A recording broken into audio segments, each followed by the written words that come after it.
Time for Halloween, a group of paranormal investigators has been searching through the dark and damp basements of some of Chatham's most historic buildings. Chris Campbell with the story. The Canadian Haunting and Paranormal Society, or CHAPS, have been investigating Chatham, a city with a rich history. This past weekend, the group unveiled some of their findings from places like the Capitol Theatre and the Chatham Cultural Centre. It's there they say ghosts or spirits have been lingering in these buildings for years. When I started working here, people said, they took me aside and said, just want to warn you, there's stuff that happens here. Is this about where you hung yourself? One of the great things about doing this, about ghost hunting, is facing your fears head on. And, I don't like spiders, I don't like enclosed places, I don't like the dark. But I go into this and I face it head on. It's not for everybody.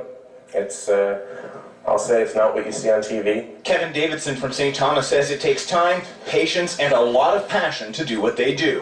What you see on TV is just the best of those 3 days put together. His most memorable experience comes from Chatham at the Milner House. There's a plant behind me. The plant started to shake on its own. A curtain moved and a pile of papers right in front of me got kicked over. Davidson says he was calm but can't see newcomers reacting the same way. A lot of people, if you're new, if something like that would happen, you would probably turn around and run out of the house. But I think we've done it so long and done so much, we're almost desensitized to it. But if you're not back in half an hour, I'm calling the cops. At the downtown Capitol Theatre, they say more eerie occurrences happened. We asked for something to give it sign to touch us, and then she said all of a sudden she felt this pain.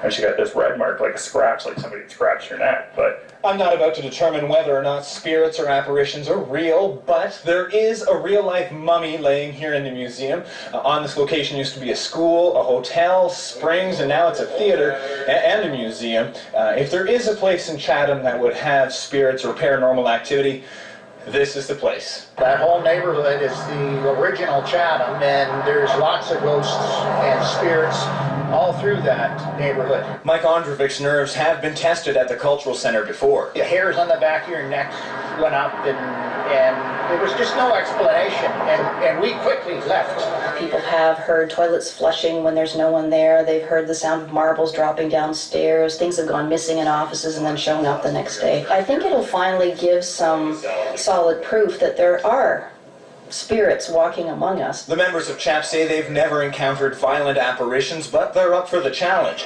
However, the Cultural Center's curator still refuses to go downstairs where the investigation took place. I've never been down there, and I'd like to keep it that way. But not because I'm afraid of ghosts, because I'm afraid of the stairs. Sure, that's what she says, it's the stairs. Chris Campbell, CTV News, Chatham.